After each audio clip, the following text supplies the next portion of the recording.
From the heart of Maine, this is the DuView Podcast.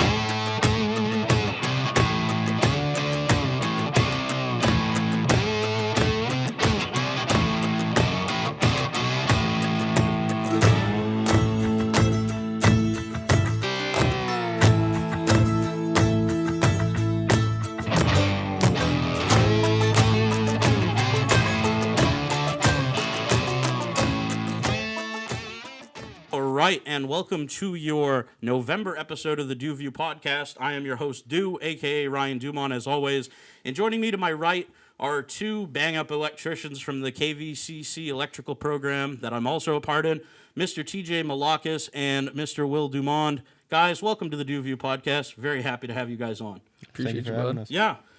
So I guess just to kind of get it out of the way, guys, the three of us are all members of the KVCC electrical program, technically the electrical technologies program, because we're just that fancy, guys. We're not just electrical, we're also involved with technology. But that said, you're looking at two of the future electricians of the state of Maine, myself included here. We're in our second to last semester of school, soon to be our last semester, which I can't believe. It's flown by. You know what I mean? We just signed up for classes for the last semester. You know, and so I guess, like, why did you guys choose to go to KVCC in the first place? I guess just get that out of the way. Why was it a good option for you? I'll start with TJ and then go down to you, Will. KVCC just seemed like not too far from home, not too close, so it was a good spot. And I went to the electrical program basically just because there was a need for electricians. Yeah. Oh, there's a huge need for electricians. I mean, that goes without saying. And Will, yourself? Pretty much the only college around that had the exact program I wanted with all the classes I wanted to take. And it was just one of those things that I've been around electricians my whole life. It's been one of those things I've always been part of, and I just wanted to go into it. So I was like, it fit all my needs, so I just went there for that option. Right on. And I mean, you guys did VOTEC, right? You guys were able to actually do some electrical classes in high school. Or not? You were. I did not. Oh, okay. I did 1.5 years of VOTEC. Okay. Well, I mean that's a unique experience. I mean, like, that's kind of what I was getting at, is that everybody kind of came into school with a little different set of circumstances. You know what I mean? Like, you've got myself and Craig, the two old, and Josh, I guess, the old guys, quote unquote, that are just, I guess, refining ourselves and refining what we want to do for work. Then you have you younger guys who have, either gotten out of high school or be a couple years out of high school and just still trying to figure out what you want to do. Some that have working field experience and some that don't. I mean, I guess that's really what kind of makes our field wicked unique in our program. I mean, our class is a pretty interesting group. I mean, in a good way, and in the nicest way possible. We got a good group. It's very interesting. Yeah, we got a good spread. We've got, one guy who works, in like a union sector in like Hutamaki, doing electrical, big industrial stuff. We've got a bunch of guys doing residential work. Romex Rangers, as they're called. But you know what? I don't make fun of the electrical field. An electrician's an electrician, regardless if you're, putting outlets in or if you're, bending conduit all day. We're all doing the same stuff, just on a different level. Exactly. I mean, just to kind of recap, we are a year down. It's a 2-year program, which is really interesting. And that's kind of how we all became friends, was having those long breaks in between classes, and you had to do something. So we started off going on lunch dates, which were wicked cute. Those are awesome. Will likes to ask the Loomis guy for some money. We were at, Hey, a broke college kid got to get money where he got money. No, like the Loomis bank truck pulls up, and Will, in his infinite wisdom, goes, "Hey, you got any spare change?" Absolutely smokes the guy out the question. He turns around like Will's got 3 heads. He's what did you say to me? What did you just say to me? I had to double down. I don't blame you. I mean, it's, like you said, broke college kid. Trust me, I understand it as much as anybody. Go figure it. 3 broke college kids eating at McDonald's. Yeah, I know. Hey, dude, like I said, when you can get like 2 burgers, crap burgers for like $3, it's a good deal. It's a great deal, actually. Shout out the McDonald's app for the deals. Yeah, no, seriously though, that's too funny. And then eventually, like, our group got big enough, or we got broke enough where we, like... Well, actually, this all started... I guess I'm getting ahead of myself here, guys. Really, the whole reason we started grilling in the parking lot at school last semester was because we had done some grilling in the woods during the Eclipse. We actually were part of the same group that did the Eclipse together, which was a blast. We'll talk about the whole adventure here in a minute, but there were, like 6 of us, I think, in total? Including Robin, Levi, and Bryce. 6, yeah. Yeah, so we had a group of 6 that went up to Rockwood, and TJ, was this a spot you knew? It was a spot that I knew up off the Northern Road. If you keep going straight, where Toe of the Boot Northern Road meets and Demo Road. we'd go straight up a little bit north, and I knew there was a clear cut up there, and we decided to pull off into it, and it's just a perfect spot to watch. And it was interesting enough that, like, at this point where this cut was, there was enough snow gone that you could still... It was kind of misleading because you thought a lot more snow was gone than really was. You know what I mean? In the area, as we found out later. Yeah. We'll get to that. But yeah, we'll get to that. But that said, you know, boys, just thinking back with the Eclipse, I mean, I think we all agreed that was a really unique experience. I mean, life-changing for me. I mean, like, just recounting, I mean, like, the whole world stood still almost for, like, 2 minutes. Yeah. You know what I mean? That was like, very weird. I mean, and again, personally, you know, confirming my belief that if the sun went away, we're fucked. You know what I mean? Like, it got so cold and so quiet, like, just cold in that, like, dropped 20 degrees almost. Dude, and the birds, remember the birds just they stopped. Yeah, everything nature, went everything quiet. just stopped, except for us. You know what I mean? We Like, might have gotten louder. To be We, Yeah, we that- couldn't yeah. shut up. Yeah. Oh, yeah, right. But that said, though, what was the biggest takeaway for you guys from that? You know, like, I guess I'll call it watching a celestial event, for lack of a better term. But, like, what did that experience feel for you guys? Again, going with TJ and then to Will. It was just, you know, it was one of those once-in-a-lifetime experiences, and I'm glad we didn't miss it. I almost was like, that seems kind of stupid. I'm not going to go. And I said, screw it. I got nothing else going on. Might as well just go. Yeah, and it actually turned out to be a pretty good adventure. Anyway. Oh, my God. It was a great adventure. There's no way around that one. Yeah. That was a great time. And for you, Will? Pretty much the same thing as TJ. It was just one of those once in a lifetime things that we're not gonna be able to see again, pretty much. Good chance of it, And right? it was just it was just a good time to come and hang out with the class and with the people going up. Yeah, and I mean, like I said, we had already been hanging out, but I thought it made our class a lot closer, the 6 of us that went up. I mean, and I definitely. think we have a class of maybe like 16 to 20, so I mean, like, it's a good chunk of the quarter of the group anyway. So that being said, shout out to the rest of the folks who are on there with us. But as we were leaving is where the real adventure starts to happen, guys. Come to find out, you know, when there's only one road in and one road out, you end up in traffic when, like, half of Virginia, quite a bit of Maryland, and traffic. the rest of the other southern states come up and ascend on northern Maine, where, you know, you have one way in, one way out type roads. It's great that we have all these out-of-staters coming up supporting our businesses, but it gets to a point where it's just like, Stay home. go home. Go home. Don't come up here. We enjoy our state the way it is, Seriously. and just, you know, we don't have traffic. I mean, until you hit southern Maine. Yeah. Which I don't consider Maine. No, it's that's actually funny you say that. A quick tangent. My friends from, you know, when I did college down at St. A's, they, just to rib me, just for shits and giggles, they refer to a guy, because there was a joke back when I was like, oh, Portland is fake Maine. It's not real Maine, you know what I mean? 100%. And, like, everybody's like, oh, no, Portland's real Maine. And I'm like, no, it's not. Like, the real Maine line, I jokingly said, starts at, like, Bowdoin, like Richmond, you know what I mean? 100%. And they're like, what about Freeport? I'm like, no, dude, Freeport's southern Maine now. Or, I mean, Topsom is slowly becoming, well, not slowly, quickly becoming, like, southern It's Maine. slowly moving further up. The north. line is getting further up, which, I mean, like I said, I understand that there's a delicate balance between economic prosperity and certain things, but like we found out during COVID, guys, when you put all your eggs in the basket of tourism, if they can't come, you know what I mean? Yeah. Yeah. I mean, you kind of understand that too, to a point, TJ. I mean, your family's in the restaurant Oh, I business, get it. 100%. you know what I mean? Like, so I said I love it. Yep, Come up here, yep, but like, yep. But leave at some point. Yeah. You know? But that was the crazy thing too, guys. Like when we stopped at the Rockwood gas station there, we're next to the bar and grill, Virginia. I remember I talked to that lady from Massachusetts, Virginia, Rhode Massachusetts, Island. Rhode Island, all over the place. But this person from Virginia was like, I didn't know this was all up here. I didn't realize how beautiful this was. And I'm like, oh no. Like, you know what I mean? we don't tell people about it because it's like our space. We don't want it to become what other towns have become that used to be camp towns that people used to go up to their camps. It was out in the middle of the woods. No one has it. Now there's 3,000 people that live there, and it's huge, and they live there from year round, and none of them are from there anymore. None of the locals still live there anything. Right, and not that the locals could afford to live there, right? Anyway, Yeah. you know? I mean, like, and that area is kind of weird, too. Like, Greenville used to have a McDonald's, and the people of Greenville voted out the McDonald's. Like, they stopped going to it. Like, they boycotted it to the point where it couldn't stay in business. And it's like, I don't know, it's just like a weird dynamic. You know what I mean? Like, it's... I agree with you 100%. I mean, like, we have a family camp up on Eagle Lake, you know, and... a lot of the folks that go up there now are some of them are originally from the Fort Kent area that moved away and, like, you know, live in Connecticut now, and moved back, but a lot of them aren't.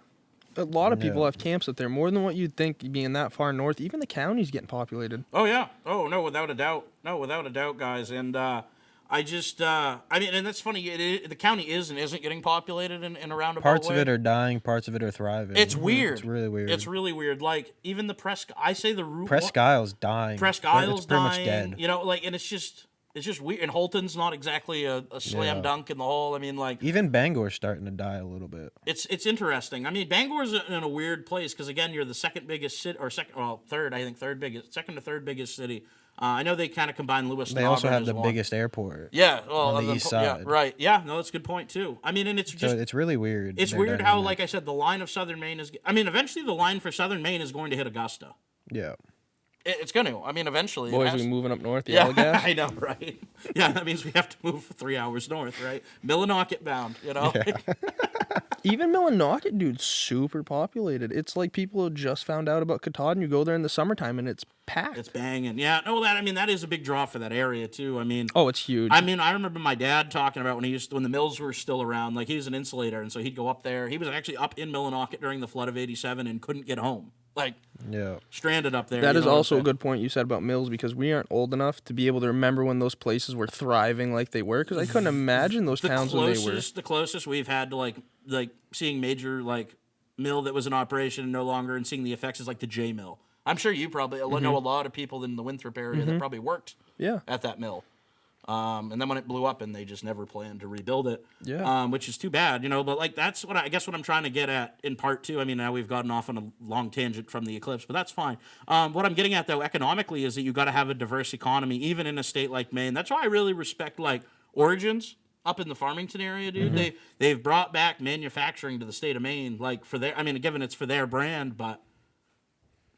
But they're not just helping out themselves. They're Yeah, you helping know out what I other mean. people. Like, yeah, exactly, and that's it. It Like, I always don't comes know. back around. Like, and that's what. Well, that's it. I mean, like, it's. I think a huge part of it is just like people don't want to like impart pay like the labor rates when you can, export things overseas and have Yeah. it done for 100%. pennies on the dollar. That just shows though that they're trying to make the community better because they could send it and have it made somewhere else and be 10 times cheaper. Oh, without a doubt. I mean, and I think a lot of people have come to that.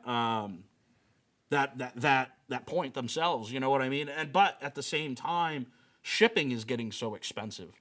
Oh, yeah. The movement of goods, or like a ship gets caught in the Suez Canal and destroys global shipping. I mean, a great example of that is my family used to be in the chocolate business. Yeah. So we were buying big boxes of chocolate weekly, monthly, and for like a 50-pound box, it would cost us like just a little under $200 for a 50-pound box of chocolates. And now boxes of chocolate for the transporting and the lack of chocolate beans and all this stuff, you're now getting $400 or $500 for a 50-pound box of chocolate. So it's basically almost doubled, tripled. I mean, at least doubled in half.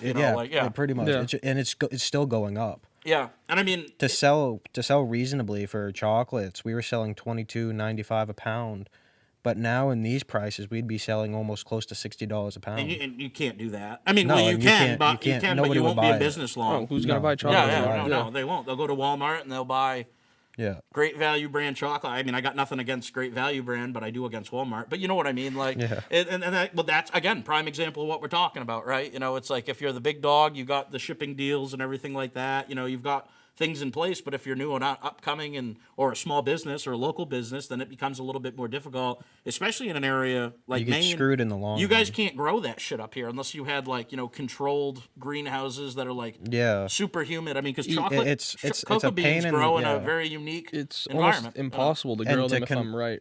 Yeah, it's really hard to grow them, and then to convert them to chocolate is a long process. That's Yeah. really hard. Well, it's and that's interesting because Pretty I mean, much just something that you have to deal with. yeah. Huh.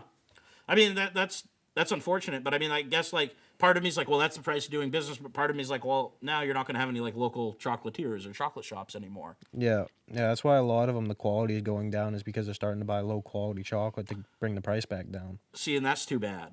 I mean, trust me, I understand. I sympathize, but that's where something either governmentally or elsewise needs to be done to help offset that. You know, Yeah. again, just my opinion. But No, it's one of those things because it's like the American dream always used to be go own your own business, do all this. But like, as bad as it's going to sound, the American dream is a dying thing. People aren't dreaming to have their own businesses anymore. They just want to go work for somebody else because all these big corporations just everything. And you're right, TJ. And I mean, you must know this firsthand. I'm sure, talking with your family, like I said, Winthrop House of Pizza's been there a long time, and I'm sure it hasn't always been easy for you guys to weather the storm. And luckily, you guys have the reputation of being a good place to eat, But that said, for a lot of people trying to get started, and you're right, like the attainable side of, they have made running a small business in this country so difficult. And by they, I mean the government, and it's not just, you can't just point the blame at one political party for the issues or anything like that. It's all around. The whole structure does not benefit the little guy, the little man, as it is termed a lot. Not to, get off on another side tangent, but if you ever listen to the song by Alan Jackson, The Little Man, I mean, that's a great prime descriptor of how things really kind of were, I mean, like, don't get me wrong, downtowns have started making a comeback. And I mean, not just in Augusta or not just in Waterville, but across the United States. A lot of people want to do business in downtown. They want to have that storefront. And I see that, I mean, like, Amazon and, like, online shipping has done a real number to big box stores. How can you compete with Amazon, though? It's really hard when there's just that much of variety of range, where they ship to, how fast they can get it to. It's like, people are like, why would I leave my house and waste the gas if I have to drive 40 minutes to go to a store when I can have it here tomorrow and it's free? I mean, and there are certain areas where obviously you don't get that turnaround time, but around here, well, all day for the most part. But you're right on. I mean, how can you compete with that? Well, they've had to adapt their strategies, and you look at like Walmart and a lot of these other places, they now have direct ship to home. You know what I mean? Yeah. But that said, getting back to the Eclipse. Yeah. Oh, speaking one more thing, because you said about COVID up in that area. I was thinking about it. I remember, so we had a camp up on Brasswell Lake off of the Northern Road during when COVID first happened. And when COVID hit, we were snowmobiling still up there. Yep. And when they put down the lockdown, we were out snowmobiling, and it was the best riding I've ever had in my life. Yeah. And I'm not saying that being rude towards out-of-staters, but there was nobody on the trails because everyone stayed home. And you had your locals that were out. They would eat. Everyone was eating at restaurants still because they were all locals from up there. No one was worried about getting sick or anything. None of the out-of-staters were there. And it was just awesome. You didn't have to worry about getting hit head-on. Nobody was riding like dinks like you have to worry about now. It was great. Yeah. No, that's true. And I guess just to kind of finish out your point, TJ, I remember going up, I mean, it would have been in June or July of the COVID summer after they shut things down in 2020. But, I mean, I remember going up to camp, and there was nobody there. It was, nice. It was kind of nice. I mean, we went into the Swamp Buck, downtown Fort Kent. That's a great restaurant. There's nobody there, dude. You have the local Fort Kent people, but there's nobody, no Canadians, no nothing. You know what I mean? That was the craziest thing for the state of Maine, too, was not being able to have the business of the Canadians for a while. I mean, they didn't open their border for a good, I feel like almost 6 months to a year. Yeah, it was like 6 months I think later. It was closer after, to a year. Yeah, after It was things a were long kind of time. back, more or less back to normal. Like the mask mandates had definitely been reduced and stuff like that. I mean, at least here. Yeah. But again, different country, different rules, different. Not our pond, not our problem. You know what I mean? Exactly. So we were fine. we were. I mean, up here, I thought we had it pretty good, all in all. During that time period. Yeah. So, but we also had it good during the eclipse too. It was, dude, that was such a good trip. So on the way home is really kind of where the adventure. Everything was pretty smooth. Well, actually, I lied. Everything was not smooth sailing that morning, TJ. Dude, No. you had some tire problems or lug Oh, nut I problems. or something. forgot You about remember that. You were. I Underneath pulled my the thing. drive shaft out in the school parking lot. You did. Yes. Yeah. We had some issues. Yeah, so the day before, I'd done universals in my truck, and I'm driving up the interstate, and I'm like, wow, this thing is really shaking, like really bad. I must have my drive shaft in the wrong position, so I got to school, I went inside, and shout out to Mr. Davis. I went inside, and I was like, hey, you got a ratchet set? I need to take my drive shaft out. And I'm in the school parking lot before school starts. And I had you, Will, and Levi were out there helping me. Yep. And I'm underneath the truck. We take the drive shaft out, rotate 180 degrees. Should be good. Let's go into class. Let's get this class done. We're going to go up north, hang out in the woods for a little bit before the eclipse. We get in the truck. I start driving. It didn't fix it. It was shaking really bad. So we drove to Harbor Freight, and I went inside and bought ratchets. I need a 15-millimeter wrench to try and tighten it because I thought maybe I didn't tighten my drive shaft down good enough, and it did not fix it. So we're on our way back to school, and the shaking is getting like the truck's jumping. Like it's not just it's not a shake. She's a hopping.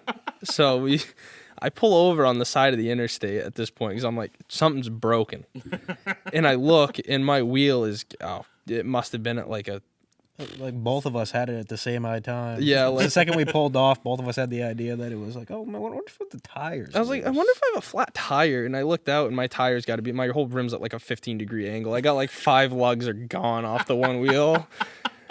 If I remember correctly, we jacked it up, and then the jack broke. Yeah, it did. And then we had to go to AutoZone. I had to borrow sockets so I could tighten it down. Yeah. Well, they were already on their way up north. Everyone else except for us three. No, the other 3 of our the group jack had already we had left, wasn't powerful enough. So we No, were no, sitting we there. got it off the ground. It wouldn't go back down. I had to drive the truck off the jack while Oh, the yeah, wheel was yeah, in the air. Yeah, we were off to a bad start before we even left, but we still left, and that's all that really matters, I guess. We were about to go borrow some lug nuts off another guy's truck. That is a joke. We were That not is a joke. into We that. didn't even consider that. Maybe for a second. But anyway, we were leaving, and we were in standstill traffic for the longest time. But when we got back into Greenville, we headed up by Woody's, and we're going to cut the back way from the power storage place because there was a dirt road that in the summertime it's a dirt road. In the summertime, it's a dirt road. So mind you, when was this? Was this May?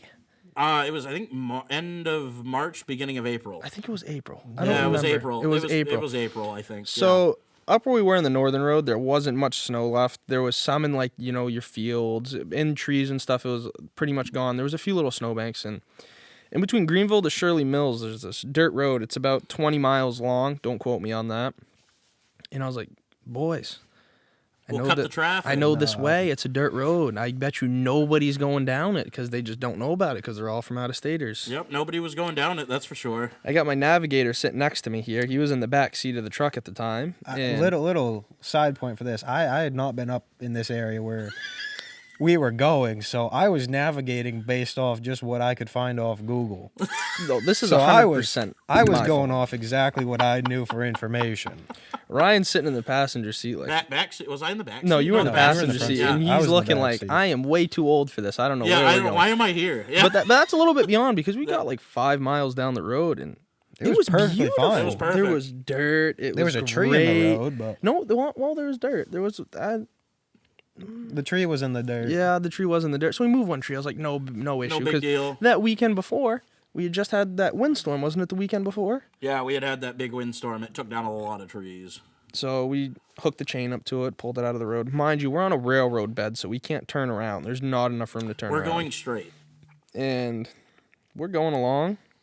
And next thing I know, there's an inch or so of snow on the road. We're like 5 miles south, so in my head, I'm like, all right, we just The hit a snow little should be snow getting patch. less. Yeah, not more. Nope, but it wasn't. That was not the case. No, so we ended up hitting, I don't know, probably at one point, there was probably 1.5 feet of snow. Anyway, maybe 2. Yeah. Yeah, and the truck did great, just chugged right through it. Yep.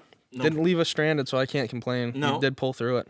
And the funny thing is, even though we ended up basically boondocking our way back to civilization, we made it to Shirley Mills, and from Shirley Mills hooked back onto the main road. But we were We cut off about an hour and a half. we cut of our off time. we cut off about an hour and a half of time because we called our friends when we got back onto the main road that had not gone up with us that other way, and they had just turned on by Indian Hill Gas and Grocery, On which was 16. which was still like you said, like an hour back with traffic, or hour and a half back. It was about probably more than that because that's about a 40-minute drive from where we were, like good conditions, about a 40-minute drive from where we were on the roads. Yeah, anyway, right. Yeah, no, that's a good point. But we, I guess in a lot of ways, got lucky or unlucky or however you want to call it. We're here. We made it back. We had a good time. We had a good time while we were doing it, and that's all that really matters. Still beat our friends back to the parking lot at school, and really the rest is history. And we almost lost everything out the bed of my truck because the tailgate was down. Yep. The tailgate. We didn't opened lose up. the grill that we used to was cook. fun. I think we lost maybe like a water bottle and a bottle of propane or something like. Yeah, we lost a bottle. We of lost a propane bottle of somewhere. No, I propane. found the propane in the back of my truck. Remember, Oh, I gave okay. it back to you. Then we never lost a bottle of propane. Then no, we're good. Good times. Those good times. So I guess kind of shifting gears, and I know you guys have kind of already talked about this a little bit, and this kind of gets into what we were just talking about too. We are blessed. I say blessed. I'm as you guys know, I'm a big advocate for people coming to Maine, and experiencing Maine, but then going home. Like again, come here, do your canoe, do your hiking, and go home. You don't have to stay unless you really want to, and are going to do something positive, I guess. But don't try and change what we have going on. Exactly. But I guess what I'm getting at is that we have a lot of great activities we can do in this state, and we're not everybody's lucky, enough to be either from here or have family here or whatever. So, have you guys always called Maine your homes? Have you guys have any other experience living anywhere else, or? I'd say that Maine is my home. Well, TJ, you can kind of speak on this in a dynamic way because of where your family hails from. Yeah, so my family's from Greece, and we still have a house in Greece. So every summer we go back to Greece. I usually go for a month. My parents are there for the whole summer usually. I love Maine. It's awesome to come back there. Come back here, not there. Mm-hmm. Come back here. It's awesome. I love Maine. I like the winters. I like it the summers. So Maine's home. Maine's always been home. That's how I feel too. Over there's second home. Like I go over there, it doesn't feel like I'm traveling or I'm somewhere else. It feels like I'm home there too. But Maine's definitely home. Right. And Will, yourself? Maine has been really my home. I've never lived anywhere else, but I've done quite a bit of foreign traveling. I've traveled across most of the whole eastern border, and I've pushed quite a bit far into the middle of the U.S. And I've also traveled to Mexico and all the islands down in the Caribbean for a lot. Yep. So I've spent a lot of time out of Maine, and I've definitely spent a lot of time down south. I have a lot of family down south. Yep. So we'd spend a month or two at a time down south with them. But Maine has definitely been my permanent home and someplace that I always come back to. Yep, and I think that's the funny thing. People who are from Maine always want to come back to Maine. You know what I mean? Like in some capacity. They always say the grass isn't greener on the other side. But it isn't, right? Sometimes, but that said, even my cousins who live like in Minnesota, right? Like they still, love coming back to, Maine and like being able to like, given, it's, 1 week out of, the year or, a couple days every so many years, but they always like, I always can't wait to get back. You always talk to people who like Snowbird down in Florida, like, yeah, it's great that, we were down here, got to see some spring training or whatever, but I'm happy it's summertime. And I think, as much as Maine in the wintertime is beautiful and awesome, I think Maine really shines in the summertime. Oh, I love it. Don't get me wrong. We have some of the best outdoor recreation in the wintertime with our ski resorts and snowmobiling and ice fishing and the like. But man, with all the lakes and stuff that we have, with all the mountains that you can hike, the rivers that you can either cruise down in a boat or do like a lazy river float thing, like on the Saco, like there's just so many cool spots. Like I talked to one of my neighbors down the street. He's a big bass fisherman, just a big fisherman in general. He's from New Jersey. He moved up here. He goes, man, I don't even need to go up north. He goes, just in the immediate Augusta area, you guys have a ton of ponds and lakes and stuff. And I go, yeah, you can't beat it. Yeah, I have a 2-person kayak that I take out quite frequently during the summer, and I go out fishing, and I try to hit a different lake every year. It's not, but you go 5 minutes down the road. You can hit Weber Pond, you can hit Cobbessy, you can hit 3 Mile. I've gone to multiple different ponds and then lakes, even over and like I haven't the even driven area, like 30 minutes. Maranacook and Annabescook, and it's Cobbessy and another extension. It's wild. And then there's ponds everywhere. Yeah. You can go fish. There's ponds that aren't named all around where we are. Yep. Oh, yeah. Yeah, there's tiny rivers that hold the trout. Oh, some of the streams, salmon, dude. Yeah, straight everywhere. Bond Brook. I mean, even our brooks, quote unquote. You know what I mean? It's impressive. It really is. And I guess what do you guys, talking about how Maine is always home. Like, I guess for you guys, what kind of makes it home? Is it a familial like family thing? Is it just a feeling you get when you're here, or what is it for you guys? You know what I'm saying? Like, why is it home? I'd say just because I know my way around. I know where I'm going. I got family here. That's fair. That's definitely fair. There's stuff to do. You know. A little bit on that path. It's a little bit more for me than that because there's a lot of places that I can know my way around, and I'll know places and people down, especially down south, where we have a bunch of family. I could drive around Alabama and Florida all day long and tell you exactly where I am. But just coming back up here, it's one of those things that's like this is where I grew up, and I have the core memories here, and those core memories can relate to a bunch of things. Yep, right on. That's a good point, Will. Being dumbass little kids doing stupid stuff. That is a very good point. That's just called growing up, TJ. That's just childhood, man. Of course. Some of us don't grow up. I guess, so at the same time, what do you guys like about living here? Is it the outdoors stuff? Is it the climate? Like, what is it about Maine that just does it for you?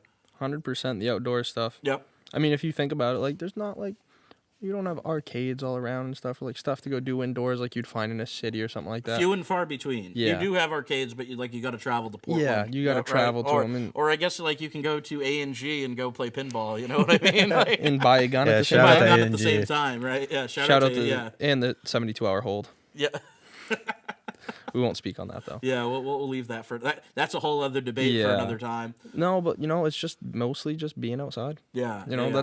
if you live up here, you're going to have to enjoy being outside because that's about 90% of your life here. Yeah, that's a great point that you bring up. If you don't like the outdoors, probably not one of the best states unless you plan on staying, like, strictly in Portland. But even during the wintertime in Portland, man, like, it can be raw. Well, I mean, even in Portland, you can find outdoors. Yeah, that's Yeah. true. You travel right outside the city, and it's Yeah, all you're in the forest fields, and right? Yeah. fields. Well, that's funny you say that too, Will, because, like, I was in South Portland area going from, like, Westbrook, South Portland, back to Portland, and I'm like, wow, literally you go around the corner from the main mall, and it's It's all woods. cow fields Yeah, and it's all woods woods again. and fields. Like, so even when we say, like, oh, yeah, they're all developed and shit down there, they really aren't. No. It's certain areas. Yeah. It's nothing compared to what Massachusetts, New England, New York, and Rhode Island and all that is. And Yeah. that's what we're saying when we say out-of-staters come up and go home and, don't stay. Like, it's awesome you guys want to come and visit, but, like, Maine is Maine. Maine is not Massachusetts. And Yeah. that's, like, I'm using that as an example. We're trying to keep Maine the way that Maine is and not the way, like, they're changing everywhere else, like Massachusetts. Yeah, no, and I agree with your point there to a point, to a point, yeah. But I agree with you to a point, TJ. Like, that's, it's one thing and this is the one thing that, like, discourages me. Like, for example, getting back to camps. If my family didn't have the camp on Eagle Lake, there's a good chance I will never buy a camp. Yeah. You know what I mean? Yeah. Unless I do, like, don't get me wrong, I'm sure I will be making big electrician money here pretty soon and be able to afford something like that. But you know what I'm saying? Like, a lot of these, like, Cobussy and some of these other places that used to, be able to be like, like the old man scraped together his earnings at the mill and, bought a camp back in 1970 something. Okay. Because it was affordable. And Yeah, they lived yeah, 10 yeah. minutes down the road, but they just wanted to camp on the lake. Right, And yeah. it was affordable. Right, exactly. And I mean, like, even like, Togus Pond, Weber Pond, Cobussy, some of the, unless your family, Yeah, they've gifts gotten it to crazy you, expensive down the prices are just absolutely. If you want a little bit of water frontage, and like we're talking like maybe even a place that's only like a 2-season, like spring, summer, or maybe a little bit of fall. It gets too cold, it's not insulated. You know what I mean? The prices are astronomical. Yeah. It's insane. Yeah, I mean that goes in, I guess, in turn with the regular just housing market too. But I don't know. We won't get off on that one because we'll be going all day because we get to talk every week in school. No, that's true. We do. I guess on the flip side, though, of what we were just talking about, what don't you guys like about living in the state of Maine? I guess or actually, I need to let Will talk about what he likes first. Sorry about that. We cut you off. Oh, it's fine. I mean, it's mainly the outdoors mainly as well. Big hunter. Yep. I just started up recently this past year and last year. Now picked up archery again as well, and so I get pretty much the whole hunting season out of it. It's That's cool. basically my dedication for the next 2.5 months. Nice. That's exciting. And it's just one of those things to sit out in the woods and be all alone with only the animals around you, and Yep. then to sit there and be 15 feet from a deer looking it in the eyes. And it's just it's one of those things where it's like, wow, where else could you really do this Yeah, there's not too many places. besides yeah. being out in the woods in some random area? Yeah, right. No, that's a great point. I think that a lot is lost over, like I said, kind of almost over the gun debate with hunting nowadays. I think that people just ignore the fact that for a lot of people like yourself, Will, that you're just out there to try to find some zen and peace and quiet on top of hunting. Like, it's very relaxing actually to sit out in the woods Oh, like yeah. that. You know how many Dude, times I've fallen asleep in a I was tree just stand? about to say that, Yeah. dude. I'm just sitting there. Even It's not that you're bored. It's No, just it's that just- you're It's just peaceful. peaceful. You're at peace. Yeah. Like, dude, I remember one time I was sitting there just about to nod off, and this gray squirrel, dude, the size of a cat, jumped on. You know how you have like the support beam for the ladder for the stairs? It jumped on that and made the whole tree stand move, dude. I'm like, get off there, you fat bastard! What are you doing, dude? I was tempted to blast it, but like, dude, there would have been nothing. I had a shotgun. And then your tree stand would have been gone. Dude, I know. No, it was on the ground at that point. Oh, was it? it? Was like, dude, it was crazy. Oh my god, dude, the the size of cats. red squirrels and the gray squirrels are crazy. Yeah, just this year I was up at Thorndike, not Thorndike. Yeah. That's where their headquarters are out of, but it was way up north past Lincoln. Oh, okay. You hit Lincoln, you go another hour, and that's where I was out. Oh, okay. But it was bear hunting, and we're sitting up in this wooden tree stand with 2 ratchet straps holding it to the tree, nothing else.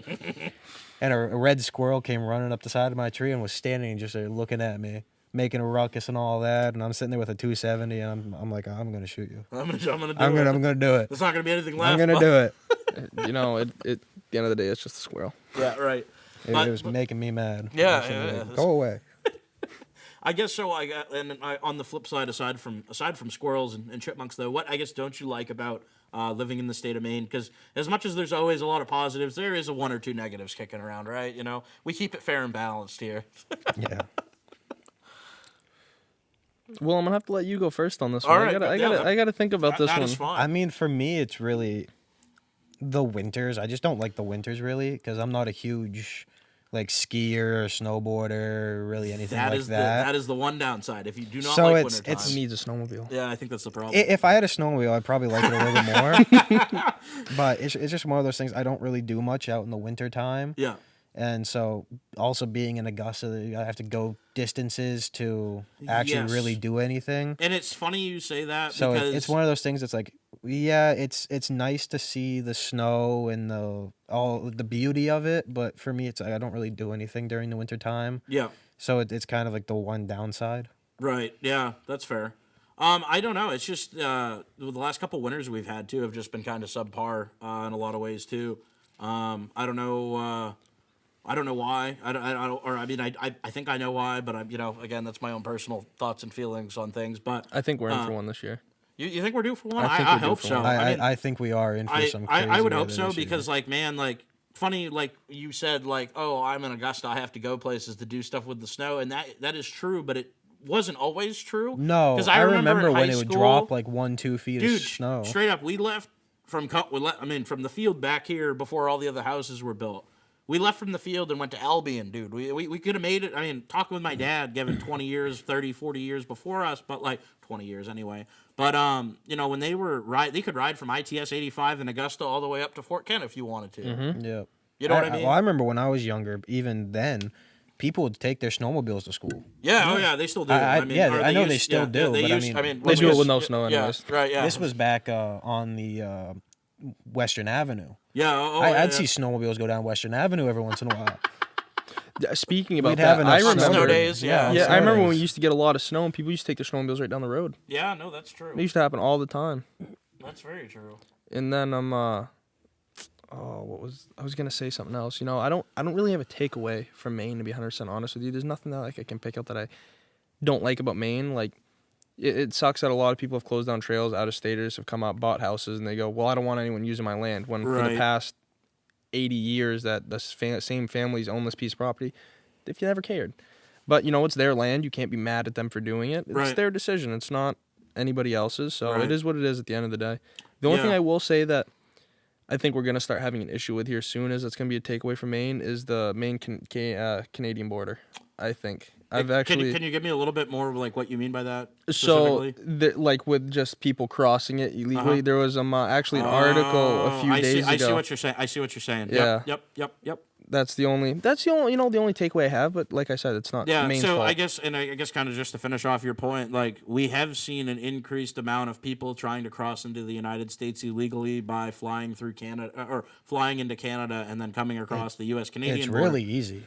The amount of times you end up just accidentally on the other side. I mean, it's true. Snowmobiling too. Oh, they have the snowmobile trail where one side's Maine and the other side's Canada. It's called the Border Trail. Yep. Sure, you've ridden it. I've ridden it a bunch of times. When it's been good. Yeah, I've ridden it a couple times. Last night, some kids right around me and Will's age caught 4 of them on their piece of property in Western Maine. No way. Yeah. Yeah.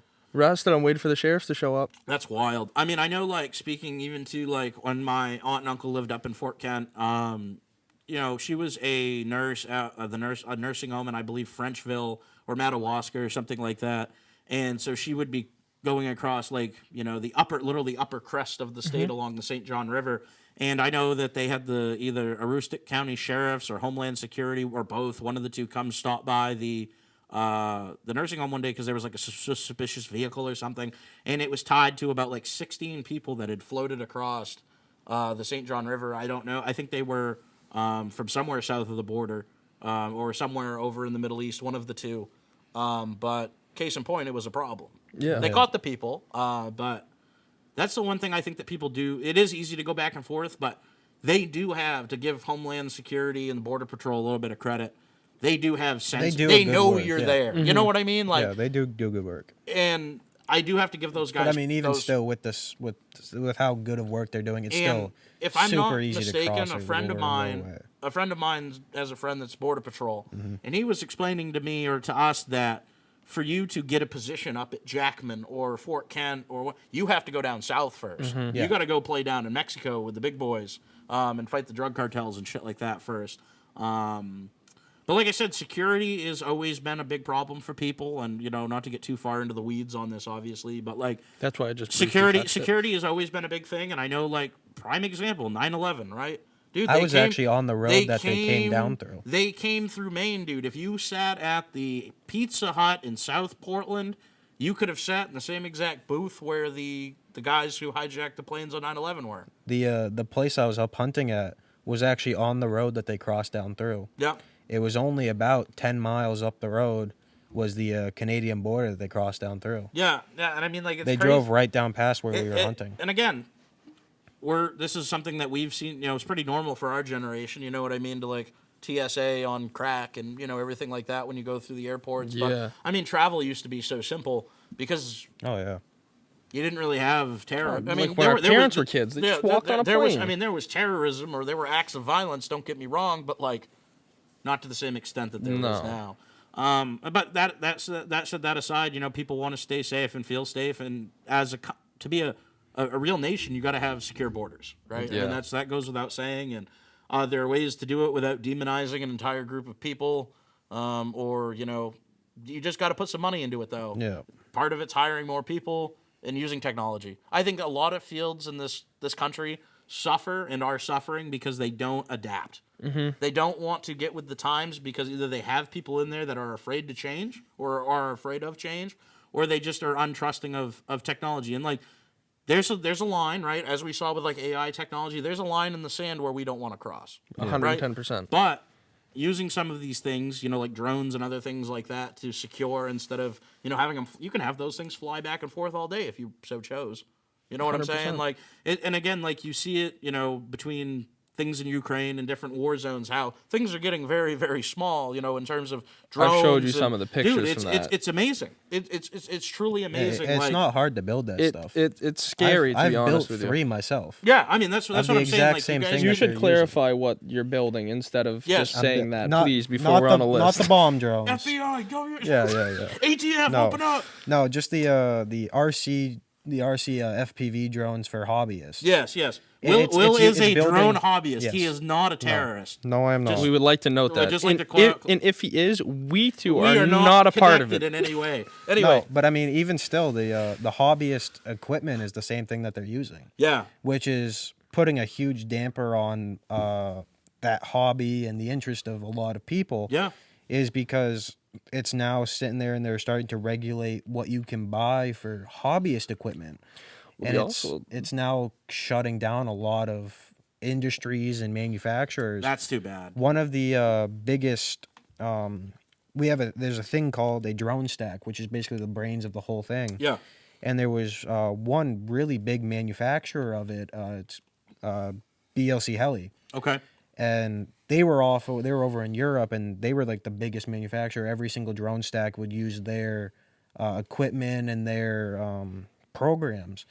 But this war, the Ukraine war, started going off and all this other stuff, and they started using their stacks and their equipment, and they were getting basically pressed by the European unions and all this stuff about this stuff happening, and they put out a huge press release and said that we're closing down business. we have to close down business because of all this stuff that's happening. And now one of the biggest manufacturers for this stuff just disappeared. That's wild. And we got basically shut down for a couple months because nobody had any extra parts. Right. And the other thing touching on drones is in warfare. Warfare is not what it used to be. No. 20 years ago. No, Even 10. No. Yeah, no. I mean, it's you don't not. hear these things coming until you've been hit by it. Yeah, like, right. if you hear Will's drone, you don't hear it You're until done. it's too if late. If you hear his drone, you're screwed. It, You know how what I fast mean? does it go? Mine goes 96 miles an hour. Now, mind you, they probably have 2 or 3 pounds heavier, so I'm sure theirs don't go that fast. But let's say it's doing 50 miles an hour. Something that small moving 50 miles an hour, by the time it gets to you, you're not going to hear it. No. It's so small, you don't hear it coming until it's No, there. no, Warfare has no. completely changed. You hear it about 100 feet away. Yeah. About 100 feet moving at 50 miles an Yeah, hour is and what? by that How time many it's- seconds do you yeah. have to get inside or hide somewhere? You don't. Yeah, Exactly. in reality, you don't. Unless you have, like, these... I mean, like, you've seen some of, like... I mean, more domestically, like, at concerts and stuff, you see, like, they have, like, these... I don't know if they use infrared or what they use to, like, shoot the drones out of the air. It's almost not a laser cannon, but it focuses a beam of energy or it does so something to that's- disable them. You know what I'm saying? I know what you're talking about. That's I know the Chinese radio use them a lot, frequencies. too. It's Like a radio radio frequency. frequencies. Okay, yeah. So we only have a limited number of band frequencies that we can use as RC pilots by the FAA standards. Oh, interesting. Yeah, FAA. We have some Oh, so weird this regulations. shit's right, like really regulated. Yes, then. yeah. You have to. Well, have a you must have license. like no-fly zones and stuff that you guys can't fly in. And There's a lot of no-fly zones. Yep. You can get in some serious trouble for that. I'm not surprised. There's a bunch of no-fly zones. Augusta's a whole no-fly zone, so it's. I have to, if I want to fly Sorry, in boys. Augusta, I have to travel like 20 minutes away. Well, you should be be able able to to go fly fly. at the piggery fields, right? Yeah, the piggery fields are 'Cause I know we've had acceptable people because come it's up, just fly up Yeah, there. it's that side of the river's fine up to a certain point. Oh, but it's like the governmental side of the Yeah. river. Ah, that it's makes sense. it's where the capital is. airport. It's the airport and the Yeah. capital. Yep. So there's a lot of no-fly zones, and legally you're supposed to have a identification chip on your drone, which transmits a signal so that you can pick up, and it lists off who the pilot is, the address, its own identification. It's almost like code. kind of having like a tail number on like Exactly your what it plane. is. Where Pretty you can, much, you can yeah. like you can go on and track like Gulf Flight 909 2.5 is going this way. Yeah, to, you're supposed to have that. Barbados or something. Yeah. Yeah, okay, you're supposed to have that on the drone, and we have flight ceilings that we can't go above, and So it really is regulated like an aircraft. yeah, Yeah, and you're it- supposed to have a license to It, fly. it, them. it took about 8 months for it to be regulated once they came out. It was very quick considering They drones they first did it came out. very and, quick. I mean, for a government to do something in 8 months, I mean, there was Yeah, no that's regulation unheard of. They before. don't. They never Drones- move that quickly on anything. Drones have been around a lot longer than that. Well, yeah, but dude, I the remember biggest hobby started picking up, and that's when they started just banging out. a neighbor of mine, actually, when we lived in Augusta, a guy by the name of Kenny Ware, who is very well known in this area, was big on like RC helicopters and stuff like that. Dude, I remember being a kid and having an RC helicopter, and that thing could go. Oh yeah, Remember the we old have one gas as ones? well. Yeah. Oh yeah, dude. Seriously. I mean, like they've come a long way. Don't get me wrong, but I mean, like that's interesting. Will, though, I never thought about that, but now that you explain that, that makes perfect sense. I mean, obviously, if you're gonna have things operating at high, I mean, it's crazy to watch that day you brought it up when we were just like shooting the shit at school in between classes. Like, Yeah, that was He had crazy. hawks like trying to attack his drone, like the birds like try to attack the drones and stuff. It's incredible. Yeah. Yeah, like. Like especially watching like your camera view, you know what I mean? Like your POV view when you're flying it with the you have goggles, correct? Yeah. That must be cool. We're off on a tangent, so I'm gonna keep running with it. But what is like operating in like a HUD like that? That must be interesting. So it's not really that different. I mean, if you've ever played like video games where you're flying. Don't listen to him. I tried flying it. It is so different. I could not No, figure no, it no, out. no, no, no, no, no. So the controls are different, but I mean, like for actually like looking through it and understanding where you are and all that, it's not much more different than like a video game, like looking at a TV screen. Okay. But now your TV screen is like blocked in your corner, and you. So that's I guess the if only you thing play a can lot of see. like Oculus stuff, like it's not too Yeah, much of a change. it's pretty much Yeah. the same thing as like Oculus. It's like VR. And so Yeah. you see exactly where the camera's pointed, and the controls are definitely a lot different because now you have 4 directional controls. You can control exactly all your movements. Yeah, and everything's Interesting, moving yeah. at 90 miles an hour real speed. And yeah, once you start Right. getting up to those higher speeds of 50, 60, 70 miles an hour, which I have pushed them before, and it gets really crazy because unless you adjust your camera correctly, because a lot of times people are sitting at a 25 to 35 degree angle, so not a huge steep angle. But that does affect you're not looking like straight on. You're at That's a little pretty bit much, of a yeah. 30 degree or whatever you most said. drones are pitched off at a slight degree to keep them moving forward and keep them at a constant speed. But once you start hitting those fast speeds, like the 50, 60, 70, 80, 90 miles an hour, you're pitched over completely flat, just burning through the air. And at that point, you're just looking straight at the ground, trying to judge, are you getting closer or further away from the ground? Interesting. Wow. Yeah. And so it's So I'm really sure. trying I'm to sure. push. Like, I mean, you who've been doing it for a little bit. But there was a learning curve. Oh, definitely. Right. I mean, the I'm first sure time you crashed I a couple flew, of them. Yeah. the first couple drones I flew weren't mine. They were actually a foreign exchange kid that we hosted last year. Oh, okay. And he let me fly his a couple times, and it was a tiny little 4-inch quad. Didn't you crash it, if I remember? I did crash it the first ever time. Was that the one that it disconnected on and it fell? No. That was a different one. I've crashed a lot of drones. So the first one I ever flew was a tiny little 4-inch quad, and I was just flying it around, and I didn't really know the exact how to fly the power. So I dropped it out of the air and tried to catch it on the ground, and I didn't fully catch it, and it slammed into the ground. Whoops. And I flew it a couple times after that, and I got progressively better as I was going. No, the one that you're thinking of is a prop of mine blew up midair. I was flying Lost out. a propeller mid-flight. I was flying out at the Corey fields Yep. for the disc golf. Yeah. And it was winter time. There was Yep. a bunch of snow on the ground, so nobody else was out there, so it was safe and legal to fly. And it was a 5-inch quad, and I flown all the way to the back of the fields doing a range test, and all of a sudden my drone just started flipping and spinning, and I couldn't save it. So we thought something had went completely wrong, like a motor blew up or the flight stack broke, and it just wasn't sending correct signals. And I had to walk the 1,200 yards out to go get it in this 1-2 foot of snow. We finally found it, and we opened it up, and the prop had exploded. Oh, jeez. And there was nothing left of the prop except for one blade. And so we had to bring it all the way. We had to walk all the way back. We had to clean it out, dry it out, test everything, put new props on it, and then flew it. And it lasted for quite a while until I drove it headfirst into concrete and blew it up into about 7 pieces. Whoops. But It happens. Well, like you said, it wasn't mine, so it didn't really affect me. Yeah, it looks really good for my house, right? Yeah. It looked really good for my house. Can't see it from my bedroom. Yeah, right, exactly. It sounded spectacular hitting the concrete. Oh, I'm sure it was a great splat. Yeah. It hit about 70 miles an hour. Jesus. I can just imagine. I can imagine just what? Yeah, but that said, kind of reining us back in here a little bit. I had a feeling we were gonna spider out. Yeah, right. No, hey, it happens, and I love it. I like I said, it's natural and it's the progression of things. I'm all for it. But that being said, though, guys, the whole reason why we ever even met each other was because we'd all decided to go to trade school. Mm-hmm. So why did you guys decide to become electricians specifically, though?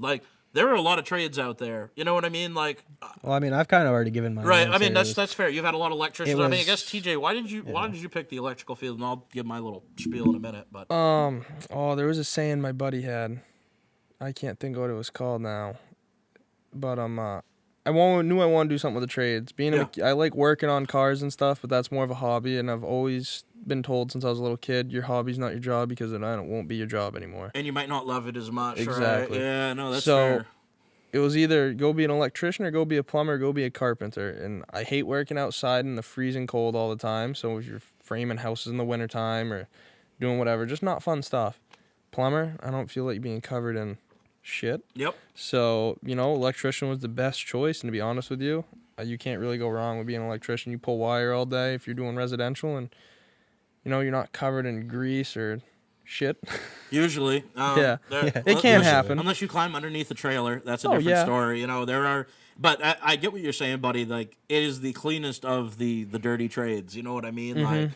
You're 9 times out of 10, you're coming cleanest of the cleanest of the dirty money. Yeah, exactly. Yeah. Right, exactly. Yeah. No, exactly. And that's the same thing with me. I mean, like, I'll be honest with you boys, I've already told you guys when we've talked about life and everything like that, but like, when I was in between teaching and getting done with the presidential campaign and everything, I just didn't want to be unemployed ever again. Like, I didn't want someone to tell me, like, hey, you know, this degree that you worked really hard to get, like, it's basically useless. Mm-hmm. Yeah. You know what I mean? And that's not true. Like, I learned a lot doing what I used to do, as you guys, I mean, you know, doing that stuff. Talking about it this morning? Yeah, literally talking about it this morning. And I mean, like, it's gotten to a point, though, where the political system in this country is just so fucked. And I mean, I don't even care if you're a Democrat or Republican. If you take a look out the window at this election and say, like, this is normal, this is where business as usual, this is fine, you're something's wrong with you. You know what I mean? This should not be happening every regardless of if you were a Trump guy or a Democrat or whatever, or, you know, maybe you were, you know, an RFK person or whatever, or maybe you don't know who you want. But regardless, what's going on is not good.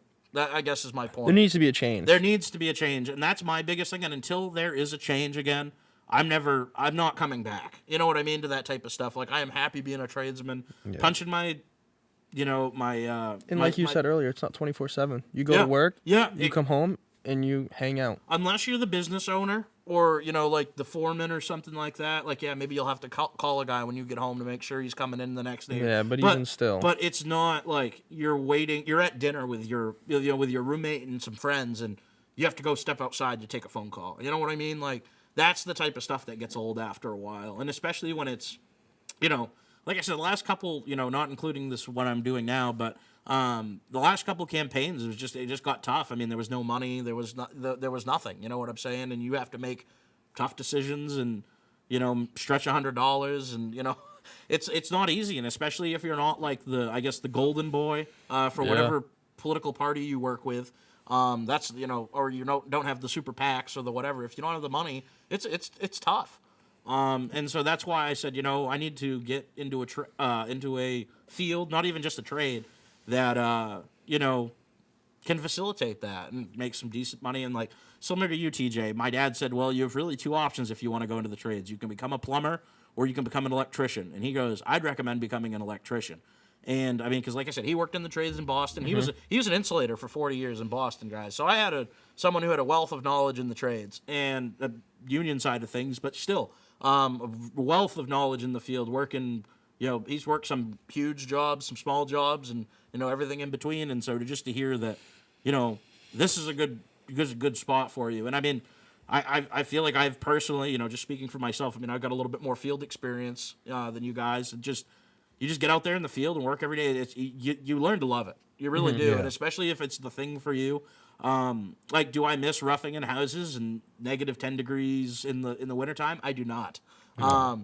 You know, occasionally that happens, you know, and hopefully if, you know, you work for a halfway decent shop, they'll bring some heaters in and take care of you. But that always doesn't happen either. And I think that we're the last generation who's really going to have to deal with, like, the quote-unquote, like, old dog master electrician guys that, you know, maybe they're, you know, holdovers post-Vietnam, or, like, you know, they went through things in the 80s when, you know, guys were still getting, like, hazed on job sites. I mean, don't get me wrong, I'm not anti-hazing. I'm not trying to make everything touchy-feely, but, like, there's just certain things where you just let guys work. You know what I mean? Like, and I know that's how you guys are. It's just like, I don't care about the bullshit. Just let me go in and do my job. That's what's great about what's happening, like, right now, is a lot of those guys are gone or leaving.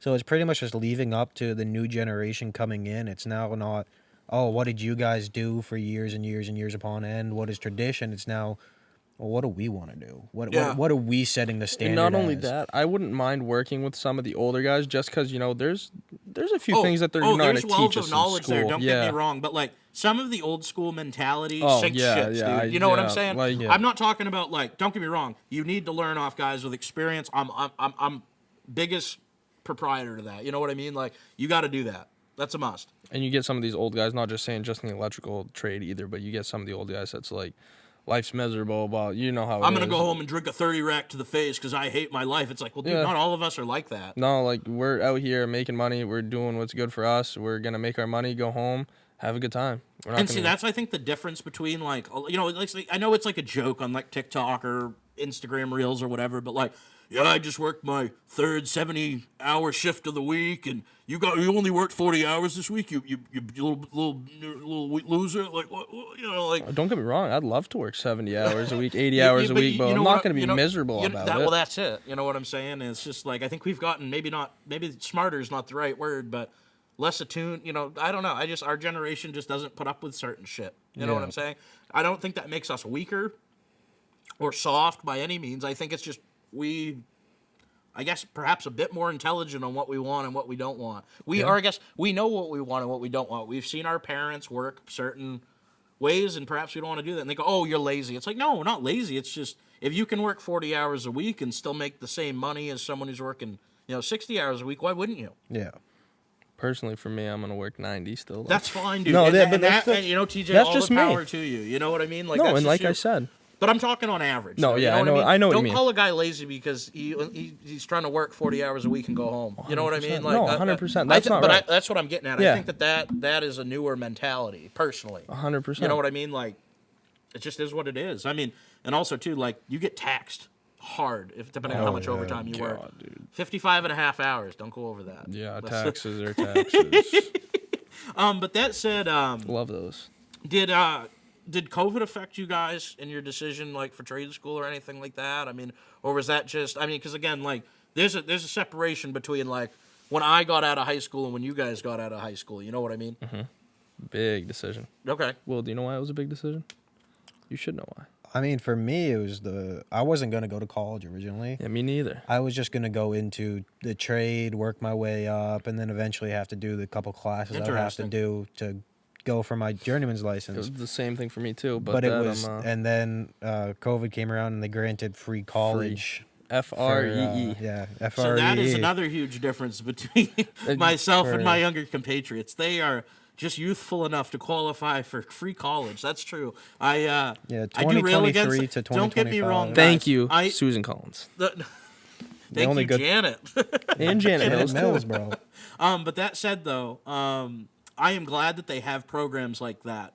Now, at the same time, do I feel like I wish they were extended to people who are maybe 10 years out of high school or a little bit older? Yes, I do. But his high school career was affected by COVID too. Yeah, I mean, it was. I mean, it really was though. I mean, I came home during the after being done with the presidential campaign, and I had no job. Mm-hmm. Like I worked at Hannaford. I went back and called up Jeff Rancourt, and he got me a job. You know what I mean? Like it's just how it was. Because I had worked there before and had a good reputation. But like, will you be working at Hannaford again? Probably not. No disrespect to Hannaford. I just, I guess I'll just give my bit. Speaking of COVID, about April of, I started working there, I think in early April, and about the end of April, beginning of May, they came up to me and were like, "Hey, Ryan, hazard pay is going to be ending." And I say, "Okay, that's interesting, but why is hazard pay ending? Is the hazard gone? COVID's still very much alive and well, and does that mean I get to take my mask off? Oh, no, we still have to be masked up. Okay, but you see my issue? They are making more. This is my general thoughts and feelings on a lot of corporations right now. They use the pandemic or whatever to basically allow price gouging. Yeah. And again, I understand there were real shortages of things during the pandemic, but we are well out of it now. Mm-hmm. And there should be some type of reprieve for people because the price of things is absolutely ridiculous. Insane. And I mean, I understand that there are maybe shortages of workers to help build and harvest certain things, but at the same time, we were doing just fine before. So, you know what I mean? And not everybody's staying home off the government teat. That's impossible. There's not enough money in the till. Yeah. You know what I mean? Like, regardless of thoughts and feelings on the welfare system, but what I'm getting at is that they're just saying, oh, we can charge this now because people will pay it.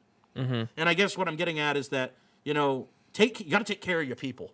You know what I'm saying? It's like, it's getting to the point, like in our trade especially, the guys who offer health insurance are going to get the top fucking guys. Yeah. Like, no disrespect to some of these small shops, dude, but if you can't offer health insurance, dude, you're not going to find a journeyman that wants to come work for you. Or either that or you're going to have to offset their ability to buy insurance and salary. Mm-hmm.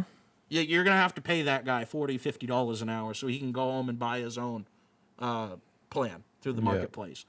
That's another thing that's very hard to navigate is the insurance marketplace, but that's a different story for another day. That's not fun. that needs to be more accessible too for people. And the other thing is, they should. I don't know. I don't care if it's in high school. I don't care when you're 25. They should teach people how to navigate the insurance marketplace because it is 100%. not easy thing to do. I consider myself relatively intelligent, and I had to really like focus in and like that took a lot of my my time and focus when I was getting that set up for myself. But like I said, those guys who offer health insurance or any type of bennies, you're going to end up with the top people. You know what I mean? You're going to end up with the some of the top folks. That's just how it is. So I don't know. I worry about the future of the employment world and things like that because we're stepping up to fill a need, but at the same time there are going to be other needs elsewhere, and I hope that the other generations do that too because like I said, people are screaming for electricians and plumbers right now. Oh, 100%. Let me rephrase that. People are screaming for licensed plumbers and electricians right now. Yes. That's been the shift lately. You guys kind of felt the experience of trying to I felt so bad for you guys this summer, trying to find work. Like nobody wanted to hire helpers. And I went in, I remember I even said to Skip one day, our instructor, I said, do you know of anybody who's looking for somebody? Because I feel so bad. I have a job. I'm fine. I could give a fuck less. You know what I mean? But I feel bad for you guys because we're in it together. You know what I mean? I went and worked at a power sports dealership this summer. And I'm glad that you made some money and whatever, but that's not helping towards your hours. No, I was trying to find somebody. Yeah, and it was hard. You both of you guys. I know I know you had some licensing issues, but for your helper's license. But that being said, it's just it's too bad that I'm going through my list of people and I happen to go to high school with a guy who's an electrician and has his own. You know what I'm saying? I just happen to see a post on Facebook. You know what I mean? It's tough. They all want journeymen. Yep, and those are in short supply. If they're not already hired, they're going to be. You know what I mean? Yeah, 100%. But that said, what's your favorite parts of being an electrician? What is it that really kind of tickles your fancy? I guess in a lot of ways. What? Now that you're in it, you're going to be in it. This is what you've chosen to do for a career in a roundabout way. Why do you like it? Pulling wires. Yeah. That simple, huh? Oh yeah, me and Will just love. He's a Romex Ranger. Yeah, he missed a Skip's class when we were pulling that. Well, you guys. What was it? Oh, it was I don't even remember it was now. 10-4. 10-4, and we were pulling on it. It wouldn't go through just a few studs we had it. So I was jumping off my pack out, holding on to it, dude, just yanking it right through. Yeah, there was some non-OSHA compliant. OSHA didn't matter where we were. We weren't working for anyone. We weren't under salary. It's all right.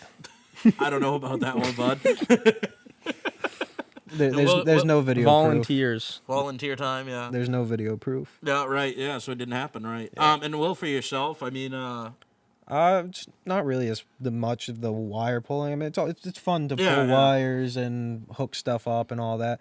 But it's really just a deep dive into it of understanding it and all that stuff. And that's also kind of part of my motivation of going on and continuing off. And yeah, you dropped a little tidbit on us today. You're like, yeah, I'm going to continue in school. And TJ and I looked at you like, what are you doing now? He's like, oh, I'm going to go to Maine for electrical engineering. And honestly, dude, this guy over here, that's great. Awesome. I think that'd be a great fit for you. It's that drive of I've always wanted to. Electrical's always been the curiosity of me of hooking it up. Well, it's how the sausage is made, right? Yeah, it's like how it works. I don't want to know that one though. Yeah. Yeah, you do. Just going off and understanding what's driving, why do we do this so much? Right. Why are we what is this part for? What are we adding why this new does stuff this happen? into? Yeah. I know a couple times when we've been in class, I've been like, hey, why does this do this? I've never been asked that before. You know what I mean? It's always been. Me and you were great examples of that. Is because I've been the one pushing the class pretty much this past little while. You have a great understanding of motors, controls, and that type of stuff, which I do understand. Don't get me wrong, but it's not my forte by any means. Me neither. His understanding of some of this stuff is impressive. You know what I mean? I understand when with the PLC stuff, you dicked around on on your own personal computer that was my personal drive to understand more. And that's of what's cool, happening and I respect the hell out of you that. for it. When I'm done working for the day, I'm done working for the day. You know what I mean? The VFD drives though, those are kind of sick and they're easy to do too. The future is automated, guys. That's what's going to happen. I'm not saying AI automation, but whereas you can sit up in a control booth and run the whole plant or run the whole mill or make barbecue sauce or whatever. You know, that was one of the big things for the instructors looking at me and TJ's project. Is I'd be sitting there and they'd have the instructions listed out, and I was always going above and beyond. Yeah, you were. And fully automating the system. Yep. So they were looking at it and just sitting there going, what does this do? What part does this control? What is this doing? And I'd have to sit there and explain out how I automated out the system further upon the instructions that they gave. Right. And so they were a lot of the times they were just highly impressed by what we were doing. Right. Yeah, no, that's true. I mean, that's just behind you guys, part of my drive yeah. of, we're almost through with this school year and I still have more wants to learn and understand this stuff. The next logical step would be moving up to the engineer, which designs and understands it. Yeah, that's true. Like I said, I don't need to be designing anything, but I do. For me, I think it's the craftsmanship side of things. It's that, it's part of it's getting it done, but like when you can go in and do a panel board that looks really nice. I was just about to say that. And that type of stuff, dude, I love doing panels. I don't know what it is. I just love doing I love panel panels work. as well. Dude, give me a big cabinet to cut in, you know what I mean? Yeah, give me like the day to do it, if it's a big cabinet or a big panel board, or give me, 5-6 hours, but like depending on the size of me, but like there's nothing better than getting like a small 100 amp service and just being able to go in and bang out the panel. You know what I mean? Because your conductor sizes are so small, you know what I mean? Like with that 100 amp that you can just bend, you can do your service loops nice, you can do everything, and you can just come right into it and bang, boom, you're done. I'll be honest with you, even though on the residential side mostly, I hate doing 200 amp services or anything bigger because trying to wrestle with like 4-aught aluminum is a pain in the ass. Sucks. Dude, if you're not paying attention, if that 4-aught comes down and hits you across the head, it could knock you unconscious. That's a heavy wire, dude. I can't even imagine doing some of these. Talk about you ground yourself out at the same time. Dude, seriously. You're I in mean, for a like, jump. the fact of the matter being is that, like, You're into a French fries I don't even want to or be dealing with 250 kc mil or any of these big conductors, dude. Like, that's what I'm saying. I've dealt with it before. Yeah, And it it's sucks. horrible. I've done Screw a that. 400 amp service when I still work for my cousin, parallel runs or whatever, and that was the guys. I was watching the guy. I mean, I was in on it, but like watching these guys try to push up this conduit and this wire through this pipe, and his face is turning blue because of how much force you're putting. It's like, fuck that. You know what I mean? like that's why part of me jokes and says I'll be a dog shit residential electrician the rest of my life, man. Like, not really, but like I love being. I guess staying on top of things is the right word, and like that's why I feel like all you guys are. I mean, we're younger, so we do that, but like we stay up on top of like the new stuff. Whether it be smart switches or whatever. And it's just to have more tools in your tool bag, really. You know what I mean? Like that's just how it is. Get staying clients on top of through it. the door. Right, exactly. And I guess just to kind of round things out here, guys, I know we are fast approaching. Like I said, I can't believe we're fast approaching our last semester of trade school, but where do you guys see yourself? I mean, I know, Will, you're probably going to continue on with school, but like, say when you're done with school, hypothetically speaking, where do you see yourself in your role in the trade? Where do you see yourself after school? See myself after school probably going to go work solar fields. Yeah. As much as I don't like them because That's many part of where the reasons, money's at. but that's where the money is and that's where the hours are to get my hours in. Yep.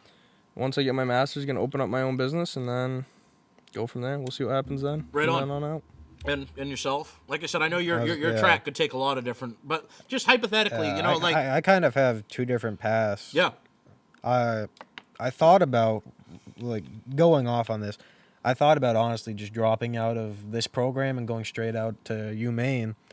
You're But- almost there, dude. Yeah, that's what I was like. I'm almost there, and I thought about it more, and I was like, well, it's always a great backup, just in case something happens. You'll never not have a job. Yeah, dude. I'll always have a backup for a job, but pretty much going off right now of engineering, it's probably gonna end graduate engineering, get my bachelor's, and probably end up down south, out towards California and Texas and all that. And the big There is engineering money to be had districts. out there. I mean, as much as I love the state of Either Maine, ending up on an oil rig or hopefully out.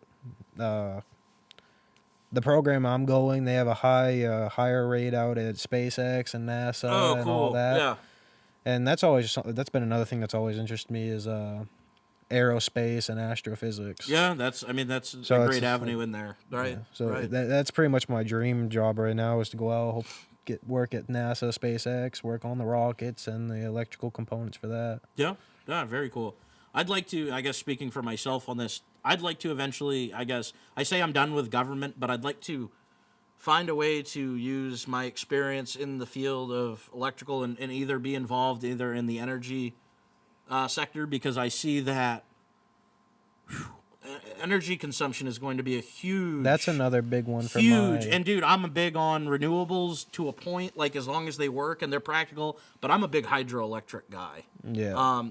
We have the largest 3D printer in the state, and we're using it for various interesting projects, but you could be printing these fascinating turbines that you drop in the water, and you can drop them in rivers. They're 100% safe to fish.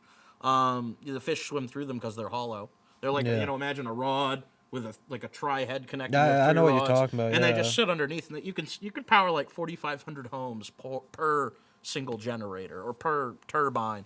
It's just the people get a little squirrely when it comes to either that. The other side of things for me is the tidal power. Dude, it's free, and as long as the moon is in the sky, we have tides. Yeah. And we're gonna have power. You could power this state easy. You go way down east where there's no people, set up a couple of those things and hook them right into the grid, dude. You'd be fine. Yeah, I mean, even going up further up north, you get out towards I forgot the name of the town, but they're right on the Canadian border. I mean, Calais. It's a Calais. it's right next to Calais. Machias. Oh, Machias. Calais and Machias, but Yeah, there's more towns up there. Yeah. And you got that river between Canada and the St. U.S. John, right? Yeah. Even that. Case in point, though, you do have some rivers that. But I mean, it's the salt water. Yeah. It forms the saltwater river. Yep. And the tide going in and out of that, going up there and fishing for mackerel and shiners, I'd watch the tide rise 6-7 feet in the course of 2 hours. Yeah. So it's like just powering off of that, of just up and down for tidal. It give pretty good power. It's impressive, and that's why I say, because when I worked for the LePage administration, when I was still doing my internships in college first time around, I worked pretty closely with his director or his, head cabinet person that was the director of energy or Department of Maine State, Department of Energy or whatever it was. And it was fascinating to hear them talk about what was up and coming, but also at the same time, I don't know, it's like, again, same thing like I was saying earlier with people not wanting to stay on top of things. Like I said, I think change really kind of scares people in a long way. Like, it's like, we've been doing it this way with fossil fuels forever, and it's like, don't get me wrong, there will always be a place for that. Yeah. But we got to think about outside the box and think about some other things too. 100%. And again, I'm not talking about with cars. I'm just simply talking about how we generate electricity. For our homes. Yes. But that is the biggest draw and demand. Like, no one would be talking about issues with EVs if there was no issue with the grid and all of our, infrastructure could support that. We can really support ourselves. Well, that's what I'm saying. That's my whole point. Yeah. If you have free, reliable energy, mind you, C&P bills are getting ridiculous. that's a different story altogether. Yeah. But that's another thing. That's why the PUC is important to keep these companies in check. And when the PUC doesn't do its job, or perhaps the PUC is always swaying to the way of the corporation, well, that's a different story. You know what I mean? Like, but like I said, I respect both of you very highly in the field, and I definitely wish you guys the best of luck. And I mean, I know we'll always be in touch with things, but I generally do wish you guys the best of luck with the future of your careers and everything like that. And I obviously thank you guys for coming on today and sharing your thoughts and views, because we've talked about doing this for a while, and it's nice to actually have you guys over. Yeah, it was. It was awesome. So thank you, TJ and Will, and thank you to all of you for tuning in.